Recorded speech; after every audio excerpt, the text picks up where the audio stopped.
Lahat, magandang hapon din.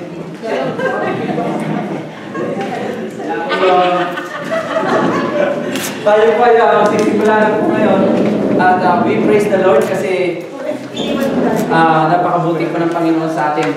Ngayon po lang napipil ang tinatawag na spring kasi kagabi binuksan ko yung pinto ng bahay.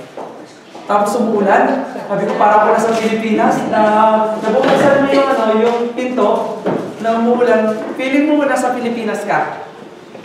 Pero mas maganda po yung pupuntahan natin sa langit in the future. Tayo po muna ay manalangin.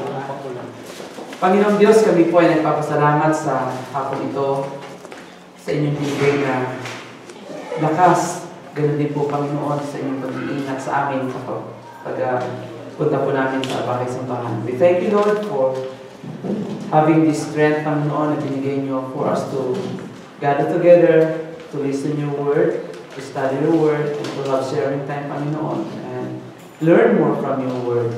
We entrust to you our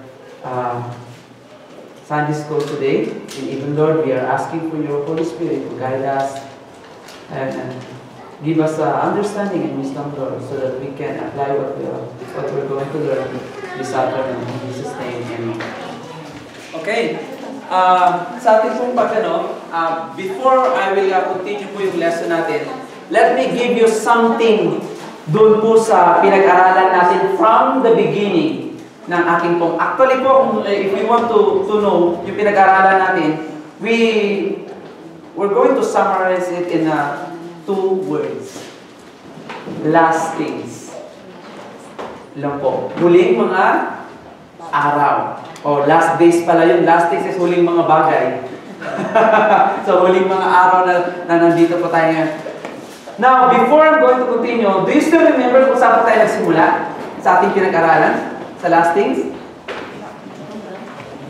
Do you still remember?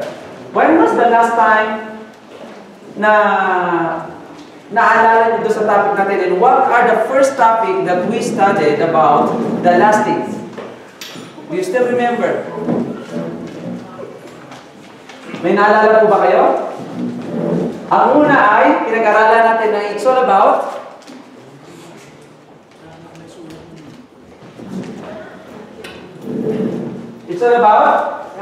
rapture. Ano po meron sa rapture, mga kapatid? Naalala niyo ba kung ano meron sa rapture?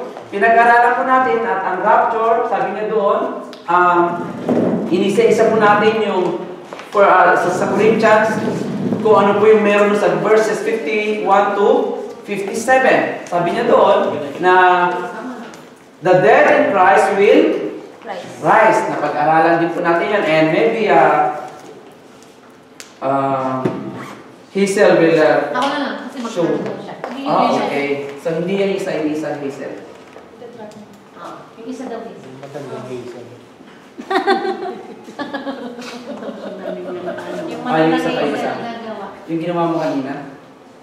Yung outline. Okay. Yan. Okay. Okay, so let's begin first sa yung last things na tinatawag po natin. Now, pinag-aralan natin unang-una doon sa last things, yung tinatawag po natin rapture. So, doon sa rapture, nakapaloob siya just to remind us. Sige, ito yun.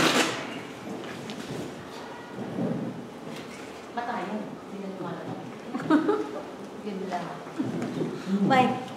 Yan. Okay, so pinag-aralan natin una, doon sa rapture, unang-una, it is a mystery. Right? There is no word na rapture sa Bible, but we come up with the word yung pag-agaw po sa atin. Kaya yung caught up yung sinasabi po doon. And then sabi niya po doon, the dead in Christ will rise. So, kaya nga sa tinawag nating mystery. And then sabi niya doon, we shall not be asleep. And then, twinkling of an eye. So, sa pagdating ng Panginoon, anong sabi niya doon? It's a twinkling of an eye. Parang wala lang, napakabilis masyado. Hindi ibig sabihin na twinkling lang. Ibig sabihin nun, no one knows sa pagdating ng Panginoon. Kaya sabi niya doon, sa pagdating ng Panginoon, He is like a thief in the night. Hindi niya ipapaalam kung kailan siya darating. What's the purpose? In order for us to be ready, prepared sa kanya pong pagdating. Now, after nun, pinag-aralan din po natin doon, nagsimula pa tayo doon sa tinatawag nating yung isa po, yung isa.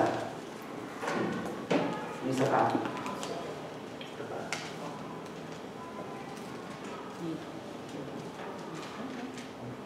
Yan, okay. Now, pinag-aralan natin yung mga nakarang Sunday, yung rapture, makikita natin sa 1 Corinthians chapter 15, verses 51 to 57.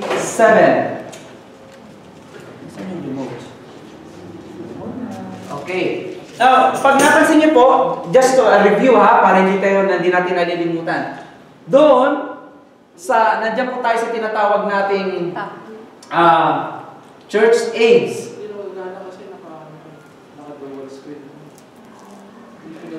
Hindi tayo gana. Ito na lang. Tuturo ko na lang. Ayaw. Okay. Now, pinag-aralan natin dyan yung word na 70s or doon po sa tinatawag natin sa dream ni Nebuchadnezzar. Naalala nyo na? May naalala ba sa dream ni Nebuchadnezzar? Una, pinag-aralan natin doon yung the dream of Nebuchadnezzar sa Daniel chapter 2. Sa Daniel chapter 2, meron siyang panaginip at in-interpret din ni Daniel ang kanyang panaginip. Ano yung panaginip ni Daniel? Ayun, okay. Okay, yan. Pakibaba na po. Pwede na to? Ayan. So yung mystery, we shall not sleep. Pangalawa, we shall not be changed. In a moment, sa pagdating ng Panginoon sa rapture, it is not a sign. It is a sound. But during tawag dito, during dun sa kanina, yung pinakita kanina, gusto ko pong i-clarify sa inyo dito sa part na to. Church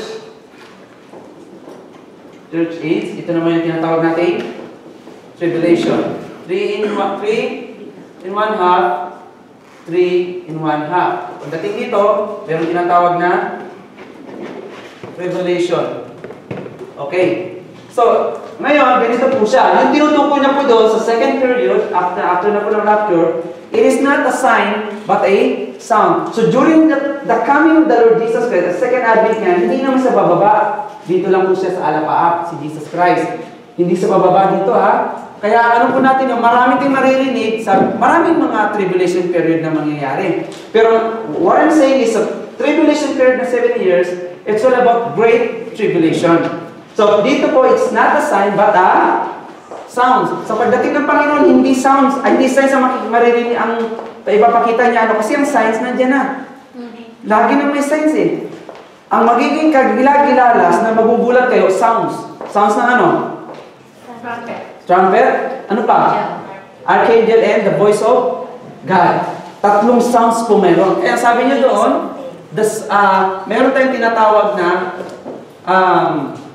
we shall not be in a moment, sound, not sign, and the dead in Christ will rise, or the dead in Christ will rise or shall rise. Yun po yung pagka nagtumunog din trumpets or anything, it's a twinkling of an eye. And then the next one, the times, wala pong E. The times of Tim Hortons yan. Teams yan eh. Naka-ready na yung teams eh. Team. So, nakita ko yung teams doon, ano? So, the times of the Gentiles, sa Daniel chapter 2, we studied about it, right? Doon sa Daniel chapter 2, pinag-aralan natin yung dream ni Nebuchadnezzar sa verses 1 to 29. Ano yung panaginip niya? Na hirap siya mag-interpret. To the point na gusto niya na ipapatay lahat ng mga magician, mga matatalino. Pero ito naman si Daniel dumating. Pinag-aralan natin the reconstructed dream sa verses 31 to 35. And then doon sa verses 36 to 40, Daniel explained the dream of Nebuchadnezzar. Ano yung panaginip ni Nebuchadnezzar? How many nations? Ang panaginip niya ay, nandito kanina yun eh. Let me check. Nandito ba yun? Yung may tao kanina? Yung ang tawag dito para mag-clarify natin. Yung estatwa. Okay. Isa pa. Isa, Brother David. Yung may estatwa, yan isa. Yan. Okay. Yan yung panaginip ni King Nebuchadnezzar. Si Nebuchadnezzar was king of what province? King of Babylon. Si King Nebuchadnezzar. So siya ang tinutukoy na ano? Nakikita niyo yan? Sa chapter 7, siya yung tinutukoy na gold. Sa panaginip, yung chest, arms, silver naman, tumutukoy naman to sa Medo Persia. So ito yung panaginip ni King Nebuchadnezzar. Yung belly, sa Greece tumutukoy. Pag-aaralan din po natin yan yung word na leopard, bear, lion. Ito yung mga to, next, pag-aaralan po natin yan kasi tumutukoy rin yan sa kanilang bansa. Kumbaga, ito yung statong ito yung dream ni King Nebuchadnezzar. Ito naman yung pangalawa, ito naman ang vision ni Daniel. So si Daniel may vision, si King Nebuchadnezzar may dream, pero iisa kanilang meaning. Now, nung in-interpret ito ni Daniel, balik na naman po tayo sa doon sa outline. Nung in-interpret niya, naunawaan mo yun ni Daniel, ni King Nebuchadnezzar, yung panaginip niya. Yung isa pa, outline. Yan, thank you. Okay, so, okay. Save dyan lang po muna. Okay, mawawala nandito pa rin tayo sa source na to. Wala pa tayo sa 7 years tribulation, wala pa tayo dito. Now, let's move on sa outline na Brother Joby. Yan. Pwede i-copy ng Ayan yan. Oo, hindi mo. Okay, tutuloy natin Now, after po ng kanyang panaginip, saan na tayo nagsimula? Doon na tayo sa Daniel 70 weeks. Nasusundan niyo po ako? How many years meron? Just to review kasi papasok na tayo kay Antichrist para hindi tayo malito. Now, how many years ang inaasahan na mangyari bago mamatay si Kristo? Years. How many years? So, di ba doon meron tayong Daniel 70 weeks? 70 times 7 ilan? 490 years. Yung 490 years, yan ay makikita ninyo sa Daniel chapter 9 verse 24. Nandun niya nakalagay. Sabi niya, the 77. Pagdating naman po sa bandang ulit, sa 25, sabi niya, know and understand. Napag-aralan na natin yung first segment, first part. Ano yung first part na pinag-aralan natin last Sundays ago? 2 Sundays ago. There are 49 years. Nakuha niyo po? Yung 49 years, yung 70 times 7. So yung 70 times 7, it is yung tinatawag nating prophecy na from the time ng command until matapos na mabuild ang wall of Jerusalem at saka yung gate of Jerusalem, 49 years yun. Nakukuha niyo po? So yung nakaraang Sunday naman, pinag-aralan natin na from 445 BC hanggang sa pagkamatayan ni Kristo ay how many years? 400? Diba? 483 years lahat? Okay, tinan nyo. Nasusunod niyo pa kung hindi? Sabihin niyo po kung hindi pa 69 times 7. Okay, 69 times 7 ilan? 483. Yung 69 na to, ito yung number, years na from the command to King Artaxerxes 445 BC hanggang sa mamatay si Kristo ay 483.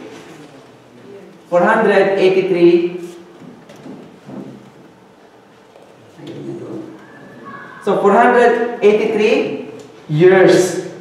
So 483. Ang problema, 483 lang siya. Ay ang vision ay ilan? 490 may nawawala pang ilan? 7 years. Yung 7 years na yan, yun yung tinutukoy niya sa verse 27 ng Daniel chapter 9 na tinatawag nating 7 years tribulation. Okay, nakuha niyo po? Kaya lang sabi ng pastor, bakit nung kinumpute ko, hindi lumabas yung tinatawag natin 483 years old? Sa 445, Kasi, di ba, ginawa nyo, pinlas nyo to, pati yung 32 AD. Si Kristo ay namatay ng 32 AD, right? So, pag ipa-plus niya, lumalabas, hindi sa 483. 476 lang. Kasi ang ginawa ninyo, maaaring ginawa yung estimation is yung tinatawag yung Jewish calendar. We are not Jewish calendar. We are Gregorian calendar. Nakukuha niyo po ako. So, yung Gregorian calendar, sa isang taon, sa equivalent to 1 year, ay meron siyang, meron siyang 7. how many days in 1 year? 365. Ilan po? Point 13 or 34? No, it's not 24. 24 to 2. Sa isang taon, meron tayong days na ganito. Ang problema, yung 483 years, ito ay Jewish calendar. So, hindi natin sa pwede i-convert siya ng Jewish calendar kasi sa Gregorian calendar tayo. Nakukuha niyo po? So, sa isang taon, meron sila ilan? Ay,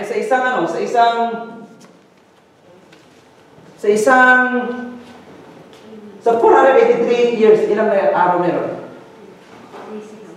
173 800? 173,000 ilan? Sulat mo para 880. So, 173,880 days. Buti tayo na alas 5 Days dyan. Yun yung equivalent niya. Gusto ko lang makita, no? Para maano ninyo. Napag-usapan natin to last week. Nare-review natin. Now, pagpasok ngayon, dahil nasabi niyo, okay, tapos na yung 483 years. Tapos na yung 476 years sa Gregorian calendar. Ay bakit nawawala yung 7 years? Open your Bible now to Daniel chapter 9, verse 27. Anong sabi niya doon? After Genesis, before the creation. Daniel.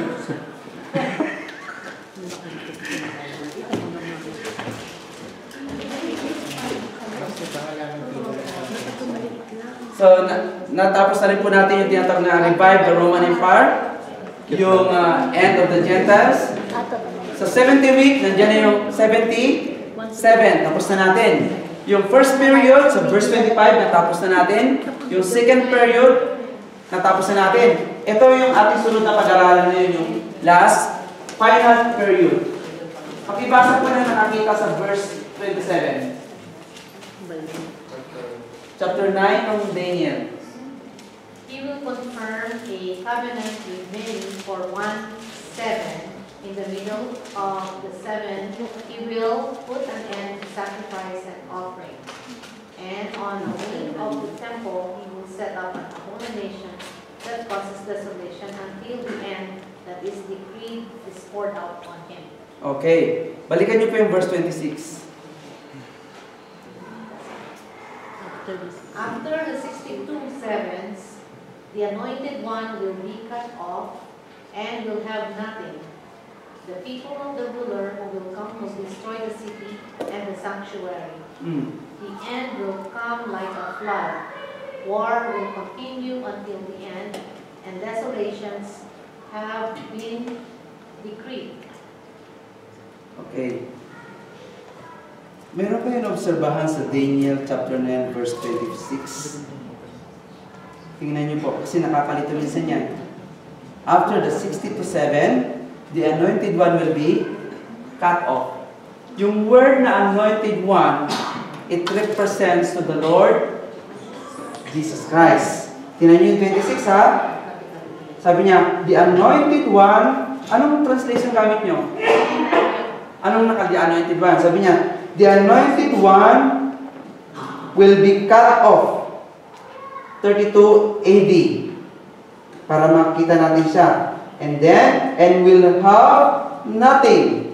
The people, the ruler who will come will destroy the city and the sanctuary. The end will come like a flood. War will continue until the end, and desolations have been decreed.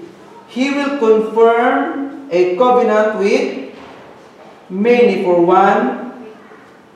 1 week sa inyo. Sa akin, 1/7. In the middle of the 7, He will put an end to sacrifice. Tingnan niyo po nga sa ibang translation. Anong translation niya? Verse 26.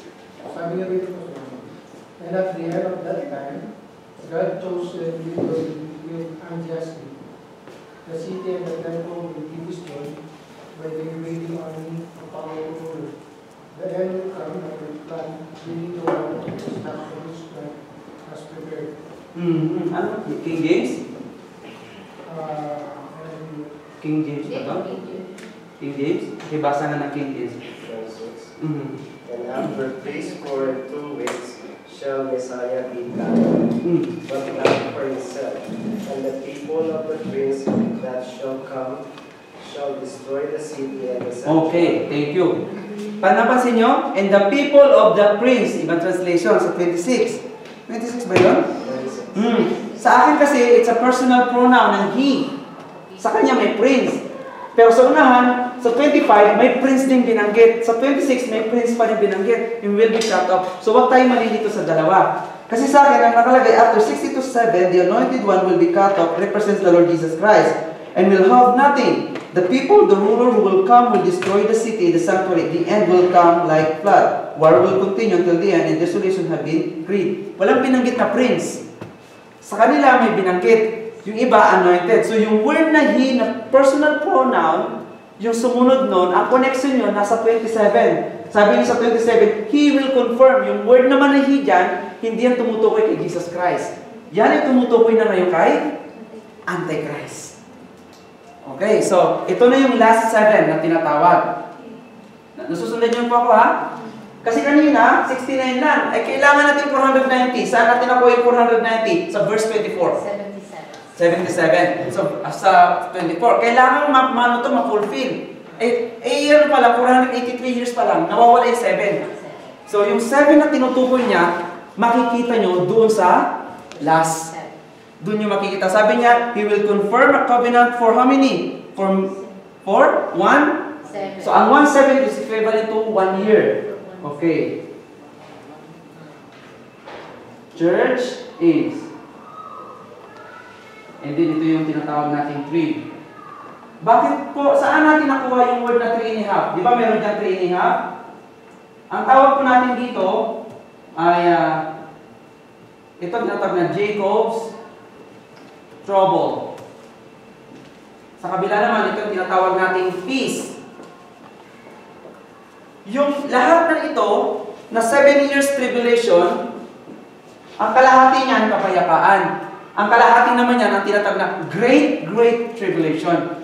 Pero isang buo siya. Kaya sa tinawag na isang buo, kasi isa siyang prophecy na nakapaloob sa isang linggo.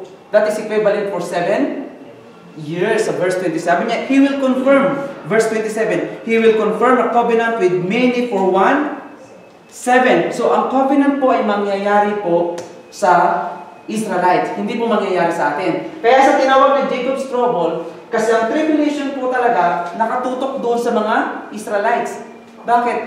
Dito kasi sa church age, sa panahon natin ngayon, hindi pa rin sila naniniwala that Jesus Christ is the Son of God. That Jesus Christ is the Messiah. Kaya pagdating dito, ang mangyayari noon, magpapakilala si Antichrist na siya ang Messiah, magkakaroon ng kapayapaan ng 3.5 years. Pero hindi, ang akala kasi nila, si Antichrist siya ang Messiah o tinatawag nating Kristo. So, ang logical question dito, when it will begin? Kailan magsisimula ang 7 years tribulation? After the rapture? After ng covenant? Ano pa? Kailan magsisimula ito yung 7? Hindi pa nangyayari ito. Kasi sabi niya, He will confirm a covenant with men for 1/7. Okay, after the rapture, after the covenant, during the covenant, tingin nyo kailan? Sabi niya, in the middle of the 7, He will put an end to sacrifice and offering. Yun, in the middle of the 7 is 3.5, kasi dito may sacrifice. in the middle of the 7. Ito yun. Yung sacrifice, iba, sa tribulation period, ibabalik kasi nila yung panahon ng Old Testament na magsasacrifice ng bull, magsasacrifice ng ganito, may synagogue, may templo ulit. Kaya lang, pagkatapos ng 3.5 years, gigibain lahat yun. Magpapakilala ang sinasabing Messiah na siya si Antichrist. So, Pastor, in the middle of 7, that means, nasa 3.5. 3.5 na yan. After. Yan, 3.5 plus 3.5 is 7 years. Kaya lang, nasakop siya sa tinatawag natin. So, kailan magsisimula ang tribulation? Yun, after the rapture. After the rapture? Okay, magsisimula ang tribulation po ay after the signing of the covenant. Pagka nagkaroon ng signing, we may not know kung years or days ang pagitan after the rapture. Pero ang sure tayo, pagkaroon na ng signing of the covenant, that's the beginning of tribulation. And the 666 is legal. Malilegalize na siya. Ngayon, pag nag-666 tayo, doesn't matter. Wala yun. Pero pag nag-signing na ng covenant, Pastor, ano yung signing of covenant? Ano ba yun? Literal na may sign of covenant? hindi ko masabi kasi. Covenant ba? Ang covenant po sa kung gagawin natin history cultural, anong tawag doon? Yung practices ng mga Hudyo. Ang covenant sa practices ng Hudyo, let me give you an illustration. Kay Abraham at saka kay God. Di ba nagkaroon sila ng covenant? Anong covenant nila? Sa Old Testament kasi, sa mga Hudyo, meron silang gagawin. Ang covenant, pagka nagkaroon ka ng covenant between you and me, between God and me, ang covenant nila is karkas. Ano yung karkas? Hahatiin yun, tapos dadaan ka doon. So, ibig sabihin nun, pag dumaan ka doon, kamatayan lang ang pwedeng gumiba sa covenant ninyo. So, yun ang kanilang covenant. I don't know kung anong klaseng covenant. Kaya nga, naalala nyo, sa panahon ni Abraham, hindi siya pinapasok doon, nasa karkas eh. Anong ginawa ng Panginoon? Pinatulog siya. Bakit? Hindi niya kasi magagawa. Sinong pumasok doon?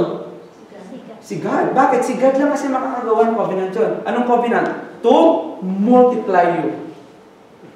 So, kaya sa Friday, kung kayo may time, kung hindi tayo matutuloy sa BAM, or anything kung saan, pag magandang weather, papag-aralan natin ang covenant or the death of Jesus Christ, you can ask questions, basta kaya ko lang sagutin.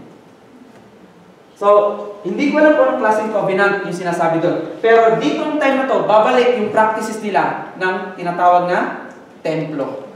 Mag-o-offer sila. So, babalik yun. Kasi kaya sa tinawag na Jacob's trouble. Going back to the Old Testament, dadalhin siya doon. Kaya sa Revelation chapter 12, ang tinutukoy doon na may isang babaeng malapit ng mga anak at siya yung Tagalog. Siya ay malapit ng mga anak at malapit ng sisikatan ng araw. At siya nang malapit na siyang mga anak, biglang may dumating na dambuhala. Aagawin yung baby. Meron nung ginanggit, 1,260 days, equivalent to 3.5 years. Sa 3.5 years na itatago siya ng Panginoon. Dito yun, magagaling. May mga maliligtas dito, hindi natin alam kung sino. Pero sa panahon ito, ang concentration ni Antichrist, yung mga Israelites. Dito sa part na to. So, the tribulation period will come after the signing of, I don't know kung signing or basta after the covenant. Hindi ko po spelling sagutin yung wala lang sa Bible. Basta, ang gusto ko lang sabihin sa inyo, ang covenant nila doon, pag nagkaroon ng covenant, dadaan ka talaga sa hati ng hayop. Yung kalahati nila.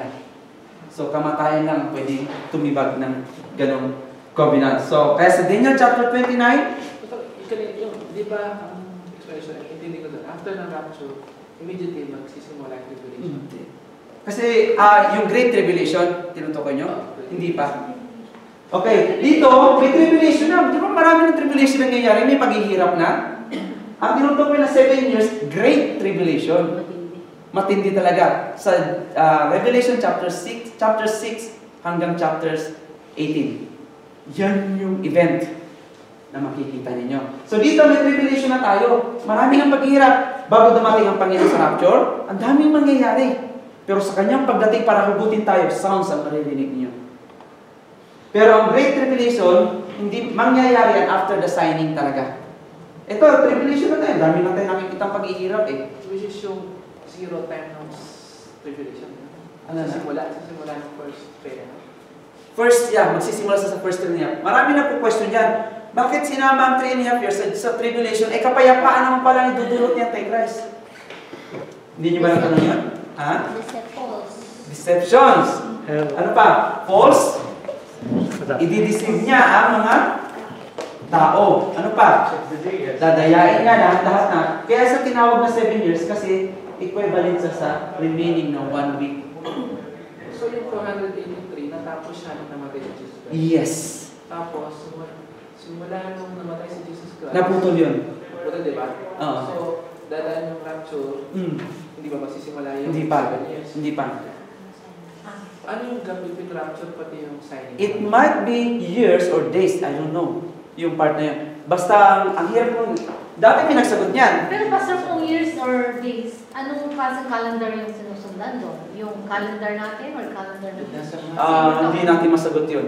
It doesn't matter. Pero kung tayong katulad niya, nasa atin, malamang Gregorian calendar, kung sa ating panahon.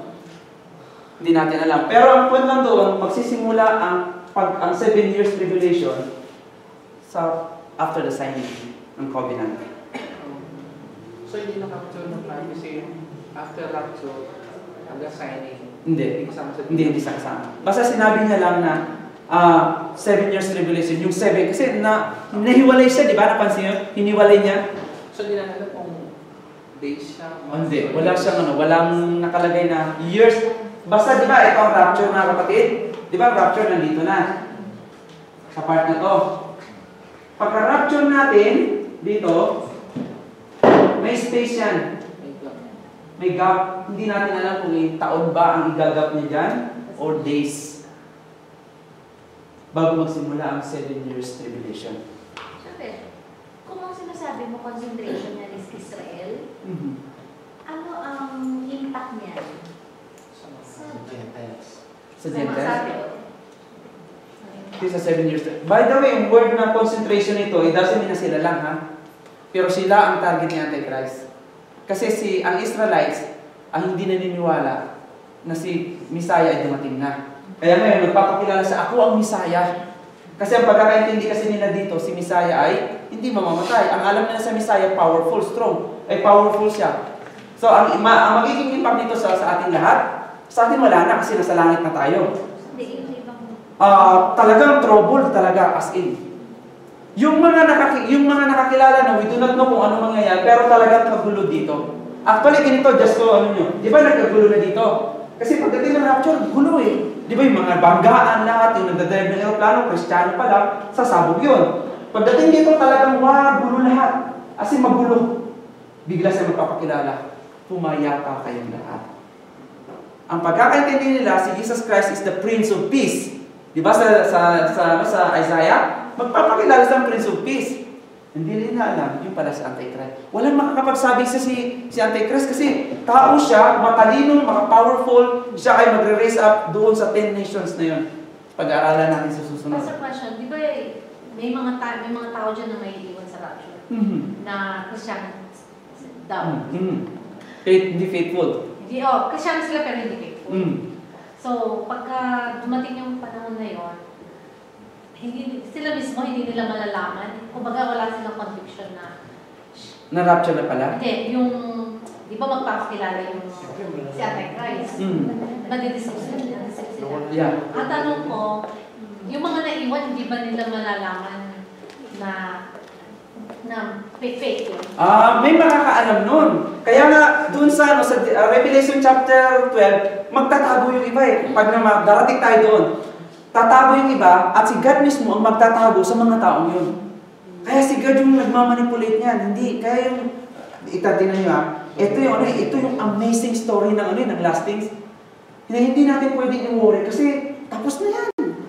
Hindi na natin dapat i-worry siya, pero ang atin faithfulness kay God. Yung faithfulness natin. So dito, pagdating dito, ang una talaga madideceive sino? Israelites. Ang una magkokontra, alam mo kung sino? Gentiles. Ang Gentiles ang tatago. Magsisimulang tatago na yan. May nakalagay doon sa Revelation chapter 12, it's in the province of, there are 3 provinces na meron binanggit doon. Ilan sa mga Hudyo na binanggit niya doon, dadalhin ng Panginoon doon. Mga Hudyo. May mga Hudyo kasi dito na di ba meron tinatag na 144? Naalala niyo 144? Dito yun mangyayari sa tribulation. Pupunin ng Panginoon yun. Yun ang ilan sa mga itatago niya. 144,000. Hindi yun mangyayari dito. Dito yun mangyayari sa loob ng tribulation period. So, magtatago sila. May mga Gentiles na talagang totoo pala yung sinasabi doon. Yung iba na hindi nakikinig. Pagdating ng rapture, doon nila ma-realize yun. Kasi napakinggan na nila. Ngayon, ito na pala yun. So, pero itong mga Israelites, hindi talaga yun. To cease to believe ang Israelites. Yan ang kanilang pananaw kay Kristo. So, may question pa? Meron pa kayong question? So sa 27 at saka sa 26, yung unang phrase ng 26 tumutukoy kay Jesus Christ. Yung sa baba nun, tumutukoy naman kay Antichrist na. Yung 26b hanggang 27, tumutukoy kay Antichrist. Kilala niyo ba sa Antichrist? Walang nakakakilala. Assignment. Search about Antichrist. Ito pa, ha? I have 3 questions para sagutin niyo. From where will he come? There? Nakuha niyo po? From when will he arrive? Parang sagot eh. Ha? Ay! Bakit nandun yun? Kala hindi nakapost. Okay. Hindi na. Wala po eh. Sandali. Nasa na yung remote. Okay lang yun. Hindi nila ma-interpret yan. Kasi walang dating kasi pag hindi nyo ni-research eh. Okay. Na ano muna tanong natin? From where will he come? From where will he come? Ang pangalawa, when will he arrive? So, saan siya manggagaling? Tapos, kailan siya darating? Pangatlo, what will he do? Ano naman ang gagawin ni Antichrist? Kailangan natin ng supporting verses dyan, ha? Anong ang gagawin? Unang-una, anong unang-unang tanong? From where? Kaya, saan siya? Manggagaling si Antichrist. Pangalawa, ha?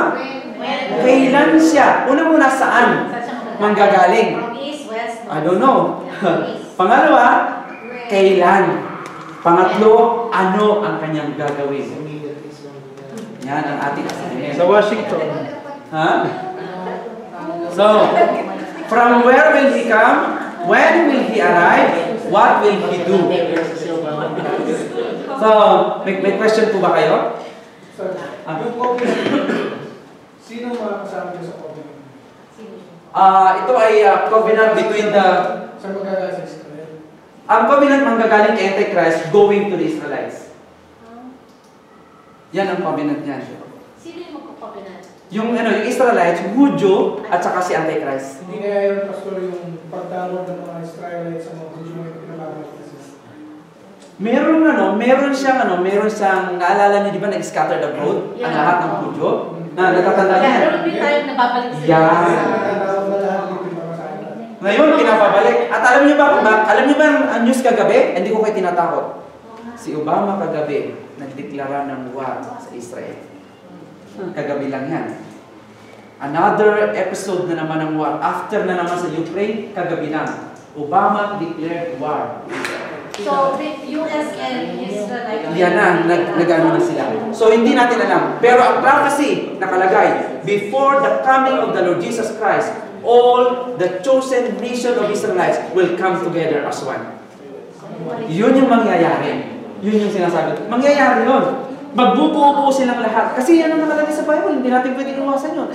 Alam mo naman, tanggihan natin. Yun ang nasa lahat sino Babalik sila.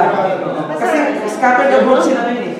kaya pala yung mga Jew, based sa kanilang, sa batas nila, hindi sila pwede mag-asawa ng ibang Jew. Yes, kasi iiwanan nila. Yeah, meron kasi akong napanood na isang life story. Pilipino sila na lumaki sila sa Israel. Ngayon, hindi sila pwede maging citizen. Pinapauwi sila sa Manila. Hindi sila pwedeng, mag-stay. Yeah, totoo So, yun. kung ibig sabihin, yung prophecy sinasabi ko na mga Hudyo, talagang sila lang. Yeah. Hindi pwede. Halimbawa, may Hudyong dumating sa inyo, kahit anong ganda ng pupuntahan yung lugar may babae doon, they were not allowed to marry the girl or the lady. Kasi ang kanila, iiwanan din nila. Dahil nasa thinking nila, itinanim sa kanila, babalik sila sa kanilang pinanggaling. Bakit sila nagkahiwa-hiwalay? Because of persecution and bondage. Naalala niyo from Egypt? Ititrace natin ulit. From Egypt, 430 years. Bago, nasakop naman sila, i-raise up naman ng Panginoon. Nasakop, i-raise up ng Panginoon. Sabi ng Panginoon, 70 years na naman kayo saan? Sa Babylon. Hanggang sa natuloy-tuloy yun, Medo-Persia, Greek, Roma, nasakop sila. Hanggang sa pagdating ng Messiah na sinasabing Jesus Christ. They were expecting that the Lord Jesus Christ is the King. Pero nung nangyari, namatay. They were discouraged. So nasakop sila, kailan kami makakalaya? Yung kanilang bansa, ang lugar na tinitirikan, hindi talaga sa kanila yun. Babalik sila sa tinatawag nating promised land. Babalik sila doon. The story repeats itself from the Old Testament na pangako ng Panginoon. We do not know kung kailan. Pero kagabi lang, medyo napaisip ako, bakit nagdeklara ng war si Obama sa Israel? Kaya yun yan siguro. Kaya nasabi ko, ang Israel lang kasi ang inabangan ng buong mundo. Alam niyo ba yun, nasa Diyos? Kung meron bansa na tinitingala ngayon na tinitingnan, inabangan nila yung Israel. So yun lang yun. Hindi. Ang US ang tinitingnan nila. Pag ito nag-alma na ang Israel, hindi economics ang pinag-usapan. Christ coming. Pag nag-alma ang US, ang inaasahan nila, economics. Nakuha niyo po yung kaibahan ng dalawa? Yan ngayon ang nangyayari. Bakit ang economics natin na inaasahan ng US, bakit nagkaroon ng war dito sa Israel na inaasahan naman ang pagdating ng Panginoon? Ano na, hindi natin alam. Pero ito po yung narinig ko kagabi sa news. Pastor Sin, ano yung kinalaman ni Netanyahu sa Israel? Kasi noon natatandaan ko, sabi niya, bantayan daw yung si Netanyahu, siya yata yung leading leader. Pagka siya daw yung Pag siya naging leader, that's the beginning of the world. End of the world. Kasi nababalitaan ko lately, si Netanyahu parang lumilitaw siya sa Kainite. Kaya ano yung kinalaman ni Netanyahu? Hindi ko po alam. Wala pa akong idea masyado doon. Ang inaano ko lang talaga, siguro hindi natin alam. Hindi ko pa alam yung idea yun. Pero one thing for sure, mag-unite ang lahat ng Hudyo. The tribulation will begin after the signing. The rapture will begin after the 3 sounds. Yan lang. Hindi natin alam. Ano no mga kapatid, kahit yung economics natin ngayon, medyo bumabagsak na. Kaya kagabi napaisip ako ano yung nangyari maganda? Tapos tinitingnan ko, Lord, kayo naman ang mayakda ng lahat. Meron pa tayong dapat katakutan? Wala tayong dapat katakutan. Bakit ka walang katakutan? Kasi tapos na yan. Ayan na sabi ko nga sa inyo mga kapatid, lahat na nandito, sinabi na ng Diyos. Hindi ka pa ba maniniwala? Andyan na. Kahit yung kapanganakan ni Antichrist, yung pagdating ni yung pagbagsak ni Satan, tapos na Andito na lahat Kaya nga di ba sabi niya sa demons, ano sabi niya sa baboy? Nung pumunta sa demon, yung demon pumunta sa baboy. Baliktad na pala. Di ba may demon possess? Dumating si Kristo, ang sabi, kukunin nagagalit siya. Alam niyo yung conversation doon? Sabi niya, ito na ba yung, paparaphrase ko lang, ito na ba yung panahon? Hindi pa panahon. Di ba sinabi niya, ano nangyari? Lumabas siya saan pumunta? Sa baboy. Bantayan natin. Yan ang ituturo mo yan. Okay? Pero hindi ko sinabi na may demonyo ang baboy. Patay na yun, yung pinasukan nun. Ibang baboy na ngayon. Pero,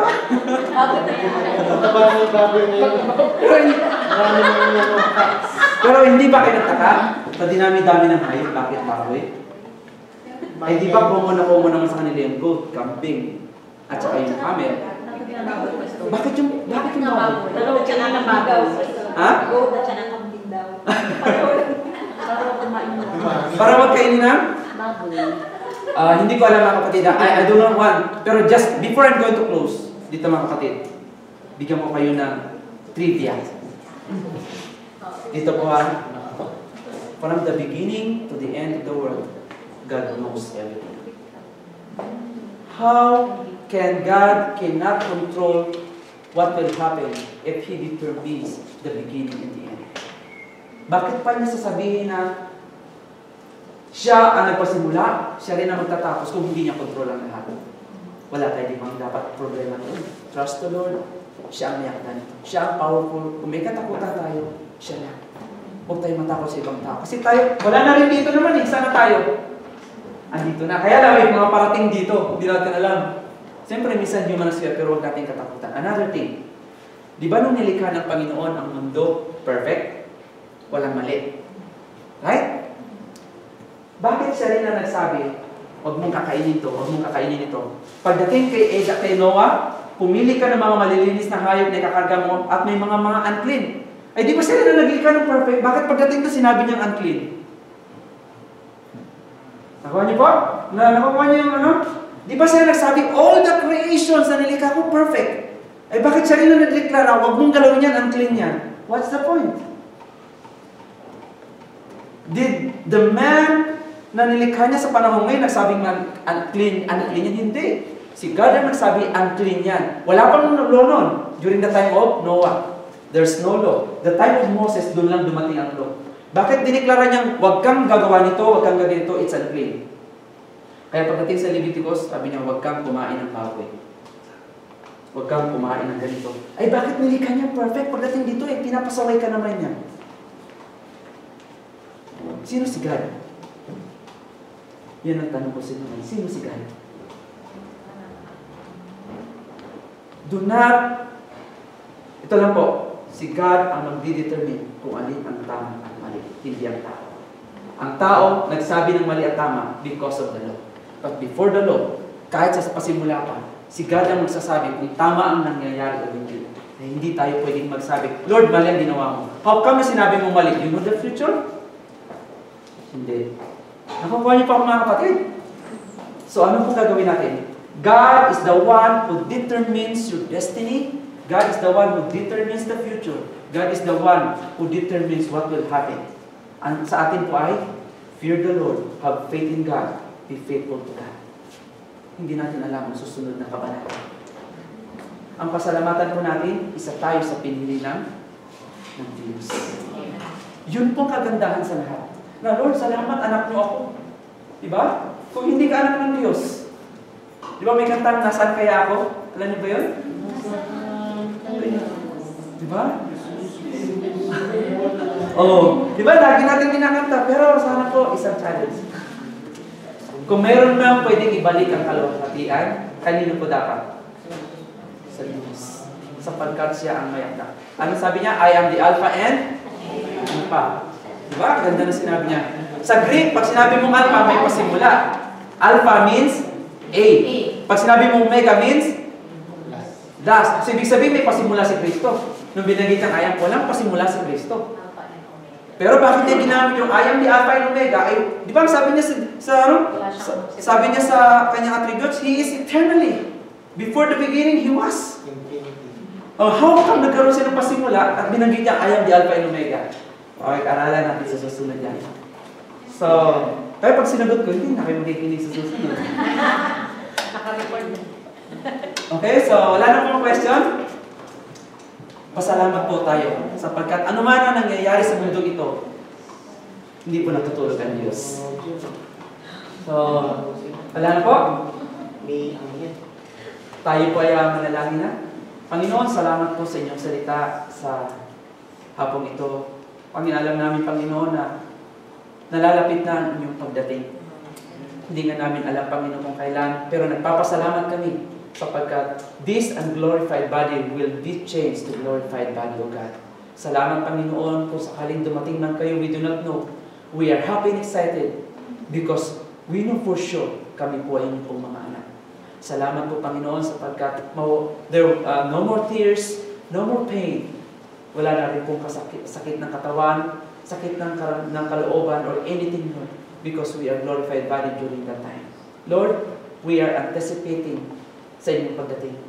But before that, O God, would you help us to be faithful to you? We bring back to you the glory in Jesus' name. Amen.